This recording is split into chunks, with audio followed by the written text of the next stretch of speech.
UKLO 1 year masters. No IELTS required up to 5 years visa. High visa success rate. Adani సమస్యలు అదానికి ఉంటాయి.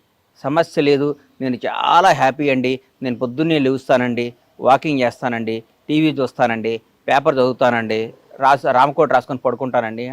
అట్లాంటి వాళ్ళు ఎవరో ఉంటారు కొందరు. వాళ్ళకి జీవితంలో ఏ ఆశ, ఏ గోలు ఏమీ లేదు. వరకు వాళ్ళకి తిండి కూడా వేస్ట్ అని ఫీల్ అవుతాను నేను. అంతేకన్నా ఎందుకు జీవితం పుట్టినాక ఏదో ఒకటి చేయాలి కదా. ఒకవేళ జీవితంలో ఏమీ చేయకపోతే ఎట్లన్నా, నేను కానిస్టేబుల్ కొడుకునిలే, మాకు ఆ స్థాయి ఉండదు, మనకి ఎందుకులే, మనకి ఇండస్ట్రీలో మన ఎవడ పైకి రానిస్తాడులే, మనం ఏదో చిన్న జాబ్ చూసుకుందాం, మనం సీఏనో సిడబ్ల్యూసీని చదువుకుందాం అనుకుంటే ఇవాళ తెలుగు జాతికి ఒక మెగాస్టార్ ఉండేవాడు. మెగాస్టార్ చిరంజీవి ఉండేవాడే చెప్పు. ఉండరు. ఆయన రైఫ్ రిస్క్ చేశాడు, ఆయన చేయాలనుకున్నాడు, సాధించాడు. క్రీస్తు పూర్వం క్రీస్తు తర్వాత లాగా చిరంజీవి గారి ముందు చిరంజీవి గారి తర్వాత ఇండస్ట్రీకి రాశాడు. ఇది రాబోయే 100 సంవత్సరాల తర్వాత కూడా చిరంజీవి గారి ముందు చిరంజీవి తర్వాత అని చెప్పుకుంటాం. చరిత్ర అది. వాస్తవానికి ఏదైనా మనం గెలిచినాడిది రాజు అనేటానికి గర్వంగా చెప్పాలి. ఓడిపోయినప్పుడు ఈ ప్రయత్నంలో లోపం వచ్చిందిరా బాబు, ఇంకోసారి ట్రై చేయని చెప్పాలి. కానీ నీకు అర్హత లేదయ్యా, నువ్వు ఓడిపోయావంటే ఎట్లా? వాడికి ఏ ఇన్సిడెంట్ వచ్చిందో, ఏ కారణాల వల్ల ఓడిపోయాడు అది. అంటే నేను నా ఉద్దేశం ఏంటంటే, because I have seen you coming in to the film industry, వినోదం సినిమా ఫంక్షన్ లో ఈ రోజుకి నాకు నిన్న జరిగినట్టు ఉంటుంది. ఈ పులులు సింహాలు ఉన్న ఈ అడవిలోకి ఒక లేడి పిల్లలాగా వచ్చాను నేను అని చెప్పి మీరు మాట్లాడడం నాకు బాగా గుర్తు. బాగున్నాను. గ్రీన్ పార్క్ హోటల్లో వేషాలు. కానీ ఈ రోజు గారు అచ్చిరెడ్డి గారు, కృష్ణారెడ్డి గారు, వాళ్ళకి ఈ సందర్భంగా వాళ్ళకి ఇంకొకసారి హృదయపూర్వక ధన్యవాదాలు, కృతజ్ఞతలు తెలియజేసుకుంటున్నాను. కృష్ణారెడ్డి గారు, అచ్చిరెడ్డి గారు చాలా మంచి మనుషులు అన్న, బంగారాలు వాళ్ళు. అవును, ఎంత మంచివాళ్ళు అండి వాళ్ళు. చూసావా వాళ్ళు ఎంతమందికి ఆ రోజు లైఫ్ ఇచ్చారు. ఇలా అయ్యో ఎంతమందికి ఎన్ని సినిమాలు తీశారు, ఎంత మంచివాళ్ళు. ఎంత కృష్ణారెడ్డి గారు తెల్ల పుస్తకం అని కృష్ణారెడ్డి గారు నిజంగా. అదే ఆ రోజు కట్ చేస్తే బండ్లు. కానీ అన్న, నేను జీవితంలో మీరు అనుకున్నట్టు I'm not a successful man, నాకు తెలుసు. రియల్లీ నేను సక్సెస్ అయ్యానని మీరు అందరూ అనుకుంటారు, నేను కాదు, నాకు తెలుసు. ఇది చాలా విపరీతమైన స్టేట్మెంట్. నేను సక్సెస్ అయ్యానని అనుకుంటే ఎట్లా? నాకు ఇంత చిన్న వయసు కాదు, ఐఎమ్ 51. 51 ఏళ్ళకు కూడా ఇంకా జీవితంలో మనం ఇంకా గమ్యం చేరలా, ఏమవుతామో తెలియట్లే. ఇంకా ముందు 100 సవాళ్ళు ఇన్ని పెట్టుకుంటే సక్సెస్ ఎట్లా? సక్సెస్ఫుల్ మనుషులు వేరు. సక్సెస్ అయ్యారంటే ఈరోజు ఒక అచీవర్స్, ఒక చిరంజీవి గారు కానీ, ఒక చంద్రబాబు నాయుడు గారు కానీ, ఒక రేవంత్ రెడ్డి గారు కానీ, పవన్ కళ్యాణ్ గారు, మా బాస్ పవన్ కళ్యాణ్ గారు కానీ, వీళ్ళందరూ సక్సెస్ఫుల్ మనుషుల జీవితంలో. నేను ఎట్లవుతా? మనం ఇంకా ఒకరిని యాచించే స్థాయిలో ఉన్నప్పుడు అది సక్సెస్ అవుతుందని నేను అనుకోనన్నా. Still I'm in that position. నాకు అది కావాలని అడిగే స్థాయిలో ఉన్నా కాబట్టి నేను కాదు, నేను ఒకరిని శాసించే స్థాయికి వచ్చిన రోజు నాకు సక్సెస్ అయినట్టు. ఆ శాసించే స్థాయి నాకు వస్తుంది, నేను శాసిస్తాను. ఏ రంగంలో అంటారు? అన్ని నేను అనుకున్న రంగంలో. నాకు ఇష్టం సినిమా ఇండస్ట్రీలో మీరు ఆల్రెడీ ఒక స్లాట్. లేదు, పవన్ కళ్యాణ్ కదా సినిమా తీస్తే ఏందంటున్నా, అది ఎంతమంది కలో కదా సినిమా ఇండస్ట్రీ అన్న. ఒకటి గుర్తుపెట్టుకో, పవన్ కళ్యాణ్ అనే ఆయన బండ్ల గణేష్ అనేవాడికి 1 కోటి మంది ఉంటే ఒకరిని సెలెక్ట్ చేసి నాకు అవకాశం ఇచ్చాడు, అయిపోయింది. సినిమా తీయగాలని నేను గొప్ప కాదు, ఆయన నాకు అవకాశం ఇచ్చాడు, అది నా గొప్పతనం, నా అదృష్టం. ఆయన గొప్పతనం నా అదృష్టం. అంతేగాని సినిమా నేను తీసేదండి పవన్ కళ్యాణ్ కదా సినిమా. ఆయన నాకు ఇచ్చిన అవకాశం నేను వాడుకున్నాను. కానీ ఈ రోజుకి కూడా నేను అప్ టు మార్క్ వెళ్ళలేదని నా ఫీలింగ్. నేను కసితో పనిచేయాలి, ఇంకా కష్టపడాలి, పిల్లల్ని బ్రహ్మాండంగా చేయాలి. ఈరోజు ఇండస్ట్రీలో చాలామందిని చూశాను. చాలామంది పిల్లలు సెకండ్ జనరేషన్లో ఎక్కడున్నారు? పెద్ద పిల్లలు సక్సెస్ అవ్వకపోతే మన లైఫ్ ఏంటన్నా? కరెక్ట్. ఇప్పుడు పిల్లలు సక్సెస్ అవ్వని వాళ్ళ గురించి మీరు మాట్లాడుతున్నారు. సక్సెస్ అయిన వాళ్ళు ఒక రామ్ చరణ్ గారు, ఒక జూనియర్ ఎన్టీఆర్ గారు, ఒక మహేష్ బాబు, అదృష్టమా? 100% కేవలం అదృష్టమేనా? వాళ్ళ అదృష్టం, వాళ్ళ కసి. రామ్ చరణ్తో వర్క్ చేసే కదన్నా. అవును, చరణ్ అనేవాడు బ్లూ బ్లడ్ అన్న మనిషి, వ్యక్తిత్వం గల్లాడు. అవునా? చిరంజీవి గారి మంచితనానికి దేవుడు కరెక్ట్ కొడుకునిచ్చాడని ఫీల్ అవుతుంటప్పుడు నేను నిజంగా. కరెక్ట్. ఆయన మంచితనానికి మంచి కొడుకునిచ్చాడు దేవుడు అనుకుంటా. డిగ్నిటీ, రాయల్టీకి అది మంచితనం.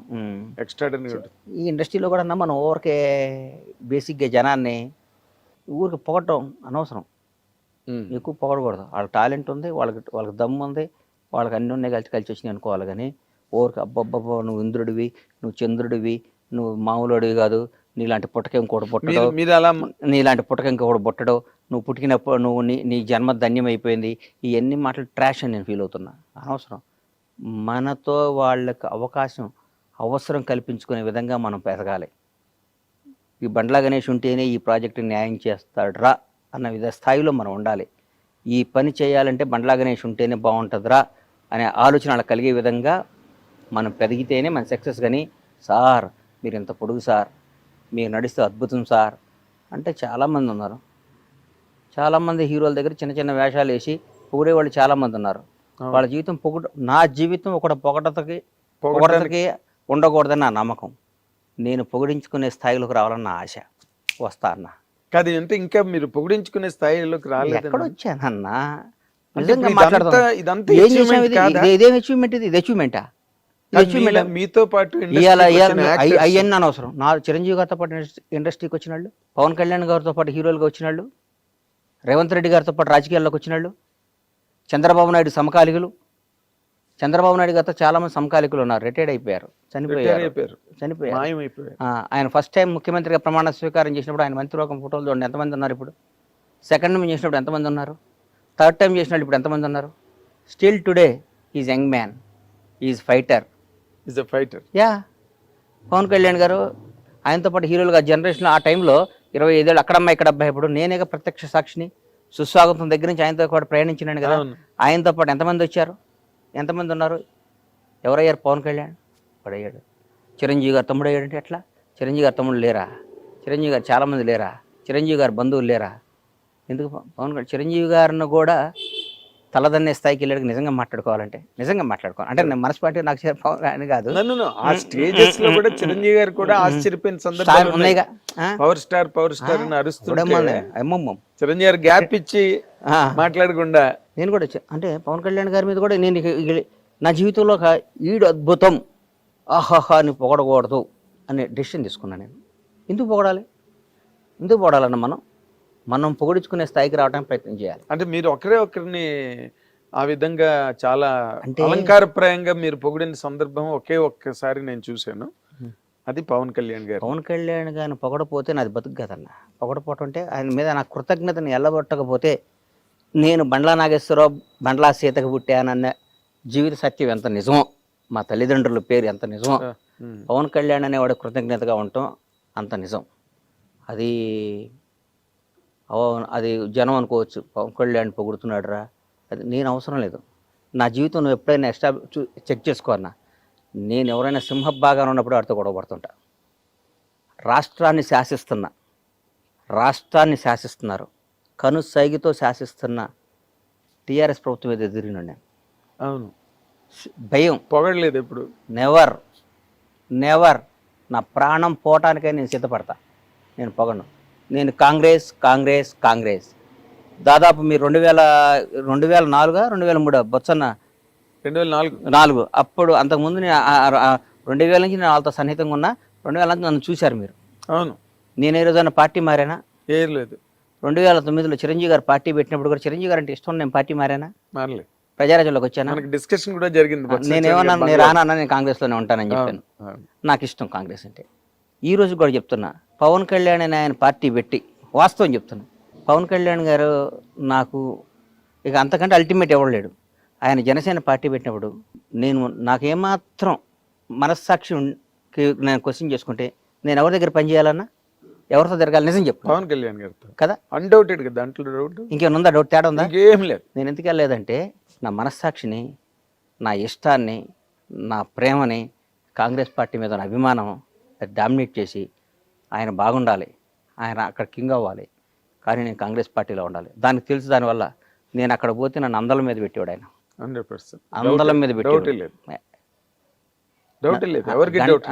అందలం మీద పెట్టుకునేవాడు. అవును, రారా అనేవాడు, కూర్చోబెట్టుకునేవాడు. నాకు వేరుగా ఉండేది. నాకు అవన్నీ త్యాగం చేశాను నేను బికాస్ ఆఫ్ కాంగ్రెస్ పార్టీ.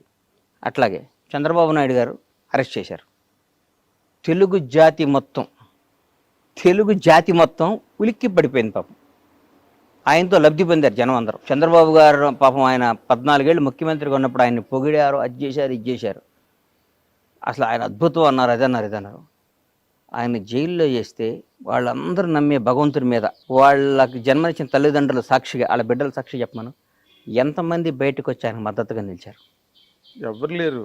ఎంత ఒక్కళ్ళు చెప్పండి. ఏదో మొసలి కన్నీళ్ళు లేకపోతే దొంగతనంగా అది కూడా లిప్ సింప్ నోరు తెరిచి ధైర్యంగా ఎవరు మాట్లాడారు? పవన్ కళ్యాణ్. తర్వాత నేను కూడా మాట్లాడాను. ఎస్. కేబీఆర్ పార్క్లో బయటకు వచ్చా, నాకు తెలియదు, వాక్ చేసుకుంటూ బయటకు వచ్చా. ఎవరో పాపం పిల్లలు వచ్చారు, వచ్చి బయట కళ్యాణ్ బాబు పవన్ సేవ్ డెమోక్రసీ అది ఇదని పెట్టారు.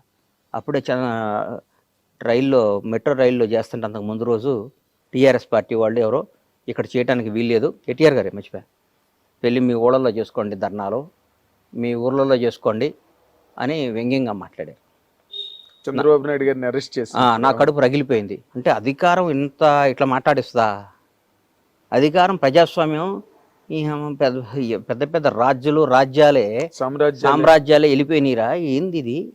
జనం ఓటేస్తే గెలిచిన ఇళ్ళు, జనం గెలిపించిన ఇళ్ళు, మేమే రాజులో ఉన్న ఫీలింగ్ ఇస్తారని బయటకు వచ్చి మన ఊళ్ళలో వెళ్ళి చేయండి, ధర్నాలో పనిచేయండి. బాధ్యత నేను చెప్తున్నా, చంద్రబాబు నాయుడు అని ఆయన మళ్ళీ ముఖ్యమంత్రి అవుతాడు, ఈ దేశాన్ని శాసిస్తాడు, రాష్ట్రాన్ని వెళ్తాడని చెప్పా. కేబీఆర్ పార్క్ దగ్గర బయటకు వస్తాడు, చంద్రబాబు నాయుడు బయటకు వస్తాడు, ఈ రాష్ట్రాన్ని వెళ్తాడు, దేశాన్ని శాసిస్తాడని చెప్పాను అన్నోటితో. 2 అయ్యేసరి నీ గుర్తుపెట్టుకొని జరుగుతున్నాయి. అది క్యారెక్టర్. తర్వాత నేను చంద్రబాబు గారిని నేను కలవలా, కలవలేదు. నాకేం పని అన్న? సందర్భం వచ్చినా కూడా నేను కలవను, నాకేం పని? ఒకడు అధికారంలో ఉన్నప్పుడు వెళ్ళి ప్యాంపరింగ్ చేయకూడదన్నా, కష్టాలు ఉన్నప్పుడు తోడుగా నిలబడాలి. మొన్న ఒక మధ్య ఒక ఆయన షాద్నగర్లో మా థియేటర్ కాడ ఇక్కడ కూర్చున్నా, అన్న టీఆర్ఎస్ వాళ్ళని బాగా తిట్టన్నా అన్నాడు. నేను తిట్టను అన్నా. ఎందుకు తిట్టాలను? దానివల్ల నాకు బెనిఫిట్ ఏంటి? ఎందుకు తిట్టాలి? నా మనసుకు నచ్చాలి కదా. ఒకటి గుర్తుపెట్టుకోరా సీను, మనిషి కష్టాల్లో ఉన్నప్పుడు, డిప్లో ఉన్నప్పుడు వాడిని పొడవకూడదు. వీలైతే వాడు చెయ్యి, నచ్చపోయాడు వాడు జోలికి వెళ్ళమాక. వాడు ఓడిపోయిన వాడిని, కష్టాల్లో ఉన్న వాళ్ళని నువ్వు ఎదవ్వి, నువ్వు దొంగవి, నువ్వు అది ఇది, వాడు పవర్ లేనప్పుడు పావులు తీసేసిన కూరలు తీసేసిన పావుని ఏ అంటే ఎట్లా? నల్లమ్మల అడవిలో ఒక కింకోపురం తీసుకొచ్చి దన్నాను. అమ్మో, నల్లమ్మల అడవిలో ఒక కింకోపురం తీసుకొచ్చి అప్పుడప్పుడే పట్టుకొని పావుని తీసుకొచ్చి ఏను వేస్తే నువ్వు నల్లగా అయిపోయి 2 నిమిషాలు చచ్చిపోతావు. అక్కడి నుంచి పాయిజన్ చింపి చచ్చిపోతాను. ఇప్పుడు అధికారంలో ఉన్నప్పుడు, పవర్ ఉన్నప్పుడు నీకు దమ్ముంటే ఎదురు తిరుగు. జగన్ గారు మీరు చేసిన తప్పు, చాలా తప్పని ఎదురు తిరిగా నేను. అవును. కేసీఆర్ గారు రేపు రేవంత్ రెడ్డి గారి నాయకత్వంలో మా ప్రభుత్వం వస్తుంది, మేము అధికారంలోకి వస్తాం, కాంగ్రెస్ పార్టీ వస్తుంది అని చెప్పా. వస్తే ఎదురు తిరిగి నేను ఇప్పుడు నిబద్ధత గల్లాడిని, నాకు నచ్చిందే చేస్తాను. నేను నిబద్ధత గల్లాడిని, నాకు నిబద్ధత ఉందన్న. అంతే, నాకు నిబద్ధత లేకుండా ఇవాళ నాగేంద్ర కుమార్ గారు పవర్లో ఉన్నాడు కాబట్టి నిన్నటి వరకు వాడు ఆ రోజు ఎదవండి, నేను చాలా చెప్పాను బాగుపడమని. ఏకచక్రాధిపత్యంతో చేశాడండి, ఒక సైకోలా ప్రవర్తించాడండి, ఒక అదే అండి ఇదే. మరి నిన్నటిదాకా ఏమైంది? అది నిన్నటిదాకా ఆయనతోనే తిరిగి కదను, నిన్నటిదాకా ఆయన్నే పొగిడేవు కదా, నిన్నటిదాకా ఆయన అన్నా నువ్వు తిరుగులేని శక్తి వర్ణ అన్నావు కదా. నిన్న అన్న అయ్యాడు, ఈడు సైకో అయ్యాడా? ఏనా నిన్న కేసీఆర్ అనేవాడు దేవుడు అయ్యాడు, కేటీఆర్ అద్భుతం, రామన్న అయ్యాడు, సారో అయ్యాడు, ఇవాళ విలన్స్ అయ్యారా? 1 డేలో 24 గంటల్లో మారిపోద్దా? నీ క్యారెక్టర్ మారిపోద్దా? ఇదంతా దేనికోసం? నీ బతుకు కోసం, నీ డబ్బు కోసం, నీ జీవిత అస్తిత్వం కోసం. ఎన్ని రోజులు బతుకుతావు అన్నా నువ్వు? అద్భుతంగా ఎక్సర్సైజ్ చేసి యోగాలు చేస్తే 90 బతుకుతావు అంతే. ఒక 60 ఏళ్ళకి చచ్చిపోతే నీకు నష్టమేనా వచ్చిందా? నందమూరి తారక రామారావు గారిని మర్చిపోయారు. ఇలా రామారావు గారి కంటే గ్రేట్ పర్సన్ ఉన్నాడు ఎన్టీఆర్ కంటే. ఎవరు ఉంటారు? ఎన్టీఆర్ గారిని ఇప్పుడు వర్ధంతి రోజు, జయంతి రోజు దండేస్తున్నాం, రోజు మాట్లాడుకుంటున్నావా? ఏం లేదు. ఇందిరాగాంధీ గారిని మాట్లాడుకుంటున్నావా? జవహర్లాల్, దేశానికి స్వాతంత్రం తీసుకొచ్చిన జవహర్లాల్ నెహ్రూ, మహాత్మా గాంధీ గారిని మాట్లాడుకుంటున్నావా? అంబేద్కర్ గారి గురించి రోజు మాట్లాడుకుంటున్నావా? ఏం లేదు. ఏప్రిల్ 14 అంబేద్కర్ గారు జయంతి అంటున్నాం, నేను అవసరం వచ్చినప్పుడు అంబేద్కర్ గారి పేరు వాడుకుంటున్నాం, ఆయన గౌరవించుకుంటున్నాం. జీవితంలో మనం బతికినంత కాలం, మనం ఉన్నంత కాలం మనకు నచ్చినట్టు మనం బతకాలనేది పాలసీ నాది. ఇప్పుడు మీరు చెప్పే పాలసీ పర్ఫెక్ట్, అది ఒక హ్యుమానిటేరియన్ ఆస్పెక్ట్ అండ్ జీవిత సత్యాలు అంటారే, అక్షర సత్యాలు, ఆణిముత్యాలు మీరు ఇప్పటి వరకు టెంప్లెట్స్ అనమాట, ప్రతివాడు మా ఫాలో అవ్వాల్సినవి. కానీ ఇప్పుడు మీరు ఫర్ ఎగ్జాంపుల్ మీరు కాంగ్రెస్ పార్టీని బాగా బలపరిచి దానికోసం పవన్ కళ్యాణ్ గారి క్యాంపును కూడా క్యాంపర్ కాదు, పవన్ కళ్యాణ్ గారి మీద ఈ రోజు కూడా కదా ఆయన వదిలే, నేను I'm talking about the policy of the party, political party, ఆ ఏరియా గురించి మాట్లాడుతున్నాను. మీరు అక్కడికి వెళ్ళడానికి మొగ్గు చూపలేదు, ఆ ఇంట్రెస్ట్ చూపించలేదు, ఎందుకంటే బికాస్ బేసికల్ గా మీరు కాంగ్రెస్ పర్సన్. మనసు ఒకటను సంసారం ఒక దగ్గర చేయలేం కదన్నా. ఎక్కడ చేస్తాను చెప్పు? నువ్వు ఎవరినో ఇష్టపడ్డావు, వేరే వాళ్ళతో సంసారం చేయమంటే ఎక్కడ చేసాను చెప్పు? చేయలేం కదా. దానిమ్మ బతకటం కంటే సావటం ఇష్టపడాలి. అట్లాంటి బతుకు కంటే ఇప్పుడు కొందరు మాట్లాడతారు, నేడు దాకా కేసీఆర్ కేటీఆర్ అని, ఇవాళ రేవంత్ అన్న దగ్గరికి వచ్చి అన్నా అన్న అంటే వాళ్ళని చూసి అనుకుంటా నేను, వీళ్ళమ్మా వీళ్ళు ఇంత చీప్ నా కొడుకులా, ఇళ్ళు ఇంత ఎదవలా, ఇళ్ళు ఇంత అవసరం కోసం ఇంతనా రేపొద్దున ఏదో ఒక రోజు పవర్ పోయిద్ది. 10 ఏళ్లకో 11 ఏళ్లకో ఏదో రోజు దిగిపోవడం ఖాయమే కదా. జ్యోతి బస్సే దిగిపోయాడు. ఎవడో ప్రపంచంలో వెస్ట్ బెంగాల్ జ్యోతి బస్ అట్లా ఆ రోజు ఇలా ఒరిజినాలిటీ బయటకు వస్తుంది. మేము చెప్పామండి, ఆ రోజు విన్నాడా అండి అంటారు నా కొడుకులు. మేము మాత్రం ఎప్పుడు కాంగ్రెస్ పార్టీని, రేవంత్ రెడ్డి గారిని లిస్ట్ పడతాను. నేను ఒక్క మాట అడుగుతాను, 100 అడుగన్నా. ఇప్పుడు మీరు మాట్లాడేటప్పుడు అసలు మిమ్మల్ని ఎవరు కాంట్రడిక్ట్ చేయలేని రేంజ్ లో మాట్లాడతారు, దానికి సహేతుకమైన విశ్లేషణ కూడా ఇస్తారు. మీరు పర్సనల్ గా బిట్వీన్ ది 4 walls ఉన్నప్పుడు కూడా మీరు వాళ్ళతో అలాగే ఉంటారండి? అంతకంటే ఎక్కువ ఉంటా, అంతే ఇంతకంటే ఎక్కువ ఉంటా, బై గాడ్. అవునా? నేను ఈ మధ్య బాగోదు, నాకు ఇష్టమైన ఒక మంత్రి దగ్గర కూర్చొని అంటే, మీరు ఇట్లా చేస్తే మళ్ళీ ఇంకోసారి మనం అధికారంలోకి రామన్నా, మనం అధికారంలోకి రాం, మీరు అట్లా చేయమాకండి. ఇది కాంగ్రెస్ పార్టీలో కొన్ని కోట్ల మంది కార్యకర్తల ఆశ కాంగ్రెస్ పార్టీ అధికారంలోకి రావాలని. కసి 10 ఏళ్ళు ఇబ్బంది పడ్డారు, అందరూ వచ్చారు. మీరు ఇవాళ వేరే పార్టీ వేరే వాళ్ళకి పనిచేశారనుకోండి, రేపొద్దున మనకు వాళ్ళు ఓటేయరు. వాళ్ళు ఓటైపోతే మన కార్యకర్తే మన దేవుడు, ఈ లక్షల మంది కార్యకర్తలు అందరూ కలిసి ఆర్తనాదం అరిచి గోల చేసి ఓటేస్తే మీకు ఈ పవర్ వచ్చింది, ఈ పదవి వచ్చింది, ఈ కారు వచ్చింది, ఈ స్టేటస్ వచ్చింది, ఈ విలువ వచ్చింది. ఎందువల్ల వచ్చింది? కార్యకర్త వల్ల వచ్చింది. వాళ్ళని దూరం చేసుకున్నావా, మీరు కార్యకర్త అయిపోతారు. మీరు నాయకుడిగా కంటిన్యూ అవుదాం అనుకుంటే మీరు అందరితో అద్భుతంగా ఉండండి, మళ్ళీ కార్యకర్తగా అవుదాం అనుకుంటే మీ ఇష్టం వచ్చిన ప్రవర్తించండి అని చెప్పాను. బై గాడ్ డైరెక్ట్గా చెప్తే నేనేం తప్పు చేశాను గణేష్ అని అన్నాడు పాపం ఆయన. కాదన్న, ఎవరిని బాధ పెట్టబాకండి, మీరు బాధ పెట్టకూడదు, బాధ పెట్టే పరిస్థితి వస్తే కలవబాకండి అన్న. ఇక్కడ లక్షల మందిని సాటిస్ఫై చేయడం అనేది కష్టం అన్న, అది కష్టం, ఇది కష్టం. ప్రతి ఒక్కడు ఉంటాడు, ఒక చిన్న ఫోన్ ఉంటుంది, 100 మంది అడుగుతాడు. ఈ ఫోన్ 100 మంది అడుగుతారు, ఎవరికో ఒకరికి ఇవ్వాలి. 99 మంది బాధపడతారు. 99 మంది ఈ 100 వాడికి ఎందుకు ఇస్తున్నామని చెప్పి ఇవ్వాలి మనం. ఈ ఫోన్ను ఈయన బాగా వాడతాడు, ఈ ఫోన్ కోసం ఈయన 10 ఏళ్ళు ఇంత చేశాడు, ఆమె ఏం చేయలేదంటారు. మీకు ఇంకో అవకాశం వచ్చింది, దాన్ని ఇస్తా, మనందరం కలిసి ప్రయాణిద్దాం అని అందరినీ ఇంప్రెస్ చేసి వాళ్ళ సమేతంగా ఈ 100వ ఫోన్ అడిగిస్తే వాళ్ళు ఉత్సాహంగా ఉంటారు. ఈ ఫోన్ని ఈ 100 మంది కాకుండా 101 వాడు పక్కాడికి వచ్చి ఇస్తే, నిన్నటి దాకా వేరే వాడి దగ్గర లబ్ధి పొందినాడికి ఈ ఫోన్ ఇస్తే ఈ 100 మంది ఒకటయ్యి నేను రేపు ముడ్డి మీద అంటారు, రేపు తొక్కేస్తారు. తొక్కేయటం కదా ఇది, మరి అంతే కదా. ఈ 100 మందిలో ఒకటికి